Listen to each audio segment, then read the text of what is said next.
Bon voilà, on a placé les fenêtres, enfin j'ai placé les fenêtres et hem et globalement tout est en place. Bon, on va commencer peut-être faire une passe sur les toits, enfin les différents toits. Comme ça on aura déjà un modèle globalement fait, puis on passera ensuite sur les détails. Ok, donc bah, pour le toit, ça va être globalement des bâches qui viennent se poser sur le toit, enfin du zinc ou des bâches. Donc je vais partir, je pense, juste d'un simple plan. Ok, hop.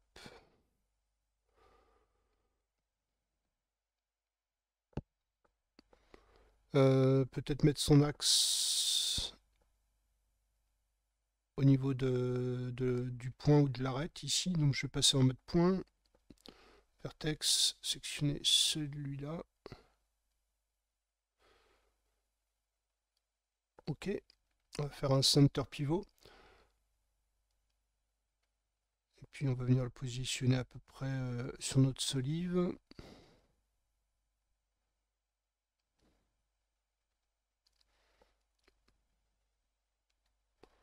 On peut utiliser un V et venir le snapper dessus directement. Ok, donc là je vais le tourner. Voilà à peu près ici. Donc là il y a un petit débord parce que je vais me conserver une partie pour rabattre euh, sur cet élément-là. Et puis bah écoutez, on va faire grandir. Hop.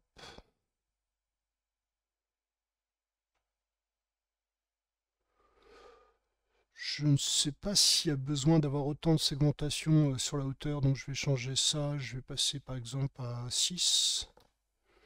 Ça suffira amplement. Et en tout cas pour celle-là, on va dire que c'est bon. Encore une fois, je vais rabattre une partie du maillage. Donc pour le moment, je vais faire comme ça. Donc je vais juste positionner mes différents éléments. Donc clone, et on va faire légèrement déborder un petit peu. À la limite, ce que je peux faire, c'est me caler par rapport aux éléments. R.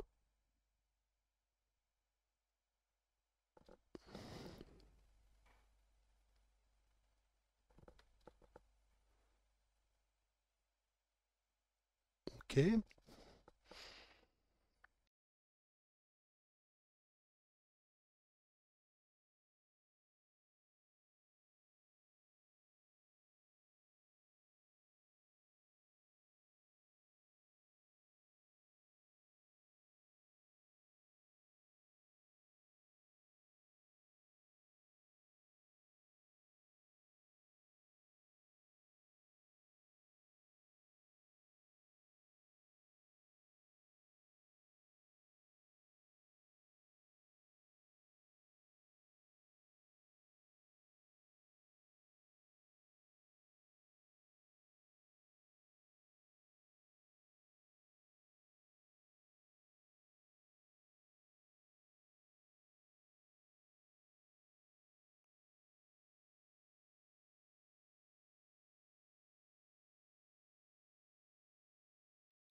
Ok, bon, voilà, on n'est pas si mal que ça.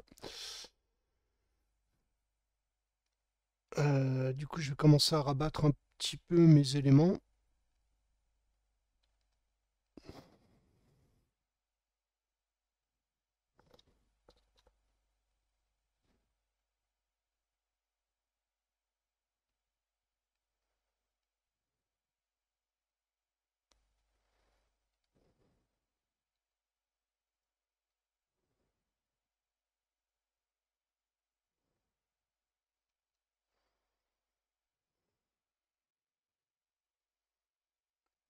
Ok.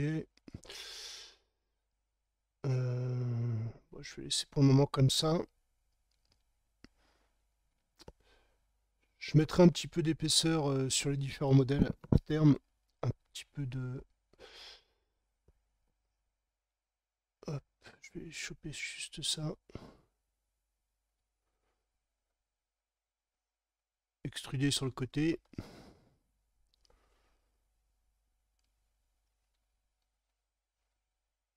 Bon voilà, je vais avancer un petit peu là-dessus. Ça sert à rien que je passe beaucoup de temps. L'idée, voilà, c'est de faire en sorte que mes éléments puissent se placer. Puis ensuite, on aura juste à extruder pour mettre un petit peu de forme à tout ça. Ok, donc voilà, le toit est globalement fait. Je voudrais juste mettre un petit peu en relief, enfin mettre un petit peu d'épaisseur à ce toit. Donc, ce que je peux commencer, c'est éventuellement mettre également un tout petit peu de relief pour bien marquer mes bords. Et puis ensuite, on extrudera un tout petit peu. Ok, donc je vais passer sur tous mes objets. Ok, je vais les connecter. Mesh, combine, faire un kill history. Ok. Ce qui fait que je vais pouvoir commencer à prendre peut-être ces éléments-là. Passer en mode face. Double-clic.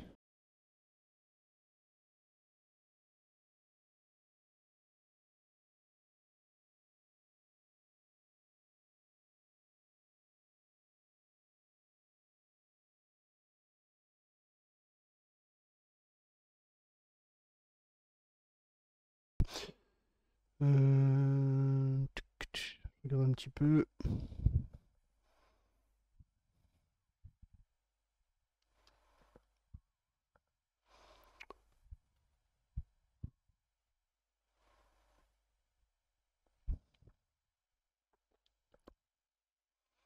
Ok, ça me semble pas mal. Voilà, c'est juste histoire de marquer un tout petit peu les bords.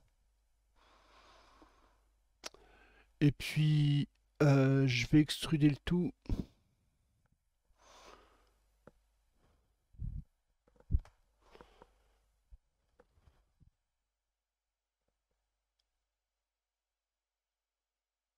Voilà, juste un tout petit peu. Histoire de me donner un petit peu d'épaisseur à tout ça. Bah, du coup, en profiter peut-être pour donner un petit côté un peu plus organique. Donc dans ce cas-là, je vais peut-être passer par le sculpting. On va utiliser la touche crabe. Et l'idée, voilà, c'est de casser un petit peu ces lignes un petit peu trop nettes. En bougeant un peu quelques points.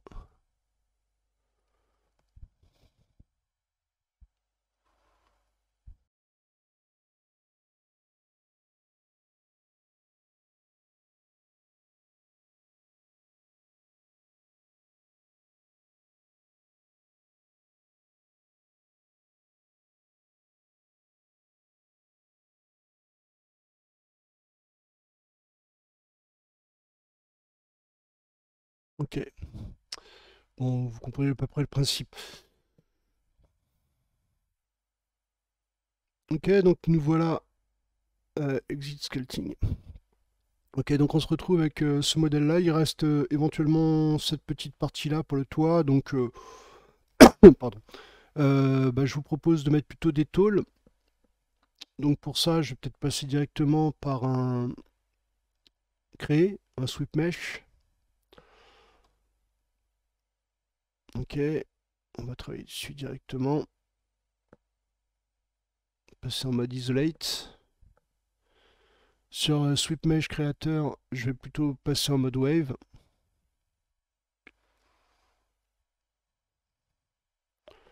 Puis on va augmenter le nombre de segments, par exemple ici, je sais pas, 40. Le nombre de cycles, on va le répéter. L'amplitude, on va faire relativement léger. Donc là, je vais passer un cycle par exemple à 12. Augmenter 80 le nombre de segmentations. L'amplitude, on va la faire un petit peu plus petite.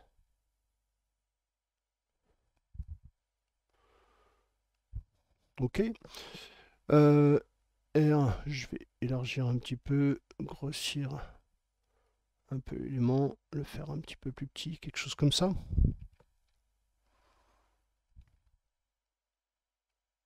Ok, j'ai peut-être pas besoin d'autant. L'interpolation par défaut elle est en précision. Vous voyez que je peux adapter ici le nombre de longueurs, donc ça techniquement je n'ai pas réellement besoin. J'ai une fonction d'optimisation aussi, mais je peux choisir aussi Start to End. Donc il y a plein d'options qui vont permettre de changer éventuellement le nombre de segmentations. Donc là, je suis à 80, je vais essayer de trouver un espèce de compromis entre forme de l'objet et... écoutez, ça me semble pas trop mal.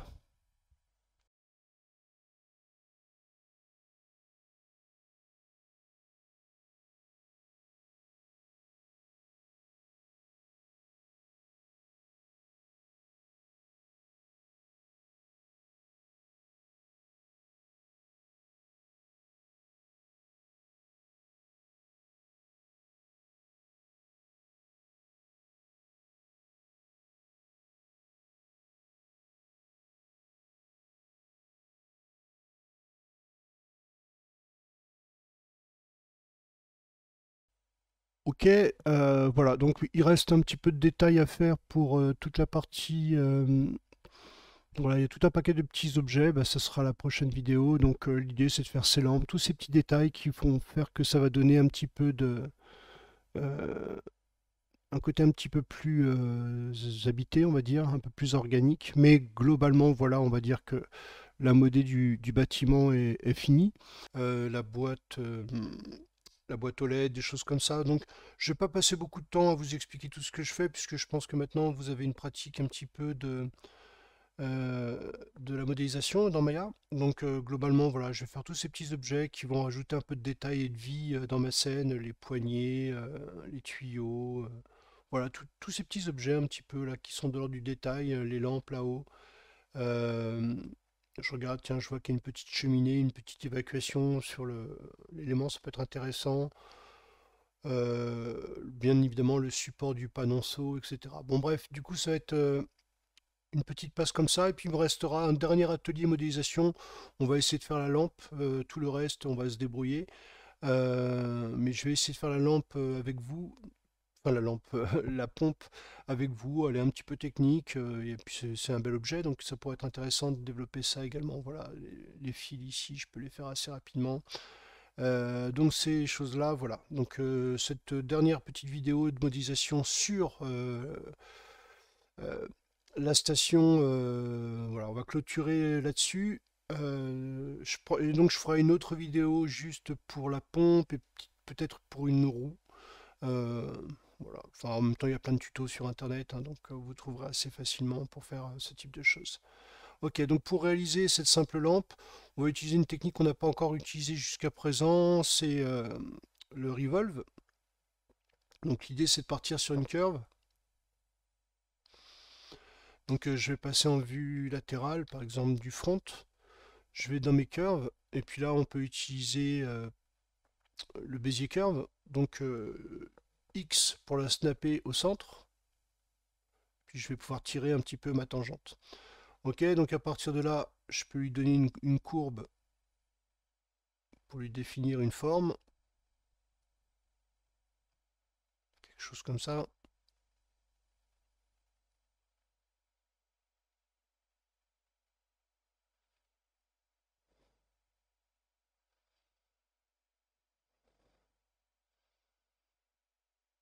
Ok. Donc je valide entrée, et donc à partir de là, c'est de récupérer cette curve-là pour le faire tourner en révolution par rapport à notre objet. Donc si je repasse en vue 3D ici, où est ma curve F? Ok, là n'apparaît pas là-dedans. Est-ce que je suis en mode isolate. Ok, là. Et donc à partir de là, je vais passer dans curve, pardon, surface, revolve. Donc on a des options. Donc je vais bien sélectionner ma curve, Bézier, je vais passer dans les options. Donc on va faire que l'axe c'est Y, donc c'est parfait. Je vais faire un reset d'abord, histoire de partir. Reset settings. Ok.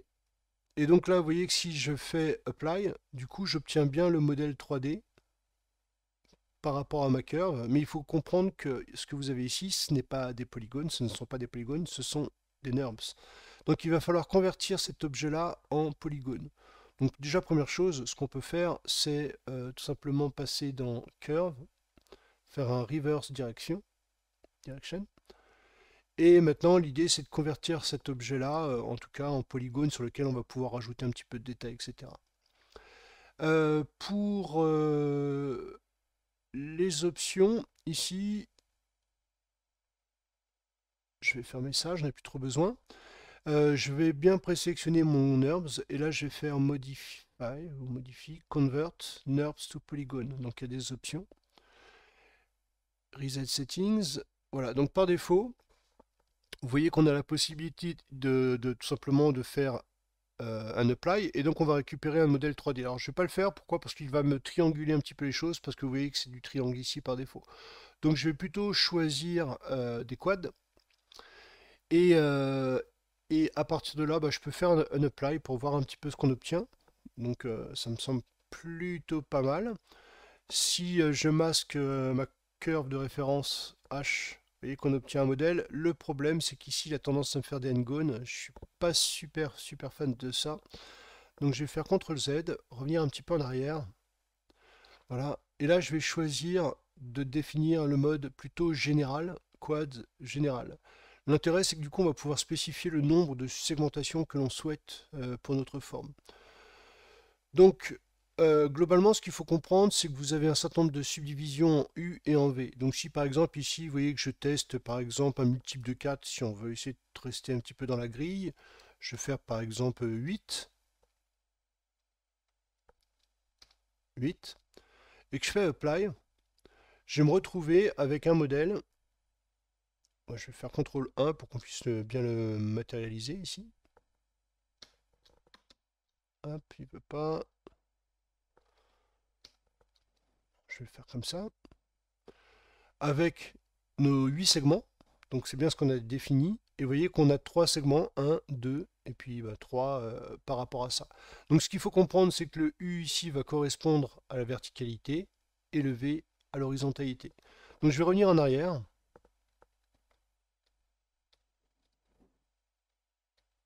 Ok. Et donc là, au lieu d'en avoir 3, on va compter 1, 2, puisqu'ici l'idée ce serait d'avoir notre angle. 3, 4, 5, 6, 7, 8, 9, 10, 11, 12, 13, 14, on va dire une vingtaine en hauteur. Et là, j'aimerais avoir un objet qui soit un petit peu plus rond dès le départ. Donc dans ce cas-là, ici, je peux passer par exemple à 12. Et si je fais Apply, du coup, on va se retrouver avec notre modèle, donc CTRL 1, vous voyez, qui est relativement proche de notre élément, bien subdivisé, avec des quads relativement bien espacés. Donc là, maintenant, on va pouvoir travailler à enlever, supprimer éventuellement ou retoucher quelques éléments. Donc par exemple, ici, je peux passer en mode Edge, double-cliquer sur un certain nombre d'éléments sur lesquels je voudrais rajouter un petit peu de détails. Par exemple, ici, faire un Shift Bevel Edge, de rajouter un segment, et puis de jouer sur ma fraction pour durcir un tout petit peu mon trait. Nickel. Voilà, je peux faire pareil sur cet angle-là, donc double-clic là-dessus, Shift, double-clic là-dessus, Bevel Edge, jouer sur une segmentation un petit peu plus marquée, et puis rajouter un segment comme ça. Bon, voilà, je ne vais pas passer plus de temps que ça. Donc là, ici, Bevel Edge, je vais augmenter pour le coup la fraction un petit peu, voilà, comme ça. Rajouter quelques segments intermédiaires. Ok, si vous voulez supprimer quelques arêtes qui vous semblent pas très intéressantes, double-clic sur l'élément, CTRL supprime, ça vous permet de masquer, comme ça d'avoir un contrôle sur votre polycount. Donc par exemple ici je peux prendre cette arête là, double-clic, CTRL supprime, elle ne me sert pas à grand chose. Ici je voudrais marquer un petit peu plus mon élément, donc CTRL-clic, Bevel Edge. Je vais réduire un petit peu, quelque chose comme ça. Passer en mode face. Double-clic là-dessus. Double-clic là-dessus. Du coup, je peux faire un bevel face. Avec un petit peu... Alors, excusez-moi, je vais plutôt faire une extrude. Ok, donc je vais tirer un petit peu comme ça. et de jouer sur un offset un peu plus marqué comme ça. Voilà, et puis en version lissée avec 3 du clavier numérique, on obtient quelque chose de relativement propre, qui soit plutôt clean comme ça. Ok, donc là c'est une version qui n'a pas d'épaisseur, donc bien évidemment je vais passer en 1, et puis tout simplement faire un extrude sur l'objet complet, vers l'intérieur par exemple, de telle façon à lui mettre un petit peu d'épaisseur, quelque chose comme ça. Passer en mode objet, et puis tout simplement inverser le mesh display reverse, de telle façon à obtenir notre modèle final relativement clean. Et donc 1. Après, pour la lampe, on va pas vraiment s'embêter, hein, on va juste prendre simplement une simple sphère, R, la mettre à peu près à l'échelle, CTRL 1 pour l'afficher. On peut se prendre par exemple, peut-être pas besoin d'autant de subdivision, je vais mettre 12, ça suffira amplement. Pareil en hauteur, 12, cool. Du coup je peux passer en mode face. Je vais passer en tab, de telle façon à utiliser le scope pour récupérer cette partie-là. On va élargir un petit peu. Et puis on va extruder. W, Shift, extrude. Donc voilà à peu près ma lampe. Puis on peut éventuellement retravailler ce edge-là. R.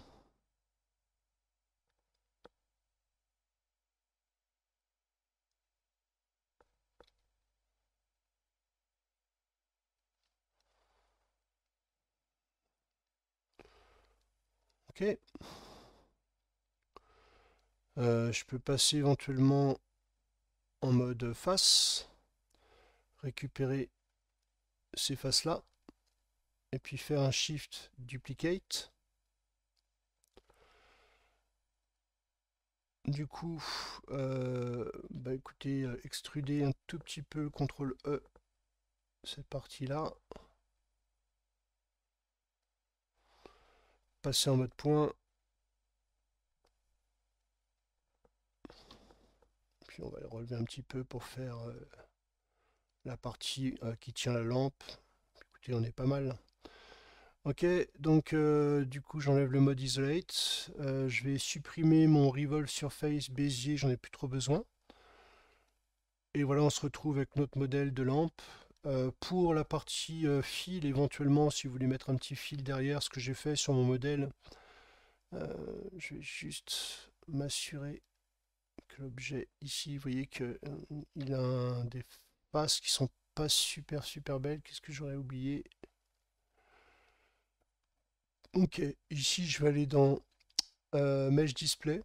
Et là vous avez un Soften Harden Edge qui va me permettre de relisser un petit peu le tout en fonction.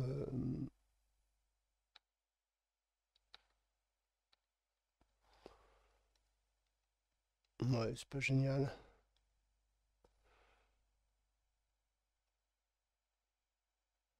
Ok, je vais mettre en average. De telle façon à obtenir un résultat un petit peu lissé d'emblée. Ok, ouais, donc je vous disais, si vous voulez mettre une curve, relativement facilement, vous pouvez passer en curve, sélectionner par exemple le P-Curve Tool, et puis tout simplement de définir X, un point ici, Shift, un point à l'intérieur, donc ça vous fait votre curve, et à partir de là, d'utiliser le Sweep Mesh pour faire votre tube. Du coup, j'ai peut-être pas besoin d'autant, je vais mettre 6 en rotation, scale profile plus petit. Et si vous donnez un côté un peu plus organique à votre objet, vous pouvez tout simplement passer en mode point, vertex, prendre quelques points, puis on va les bouger un petit peu si nécessité. Ok, du coup, je peux importer ce modèle-là. Je vais tout renommer, sélectionner tous mes objets, CTRL G, sélectionner tous mes objets, faire un key history. Maker, j'en ai plus trop besoin, supprime. Ce neutre, j'en ai plus besoin. Bon voilà, je vais renommer mes objets. Et puis à partir de là, bah, je le copierai dans mon autre scène. Ok.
Ok, bon, je vais m'arrêter là pour les petits objets de base.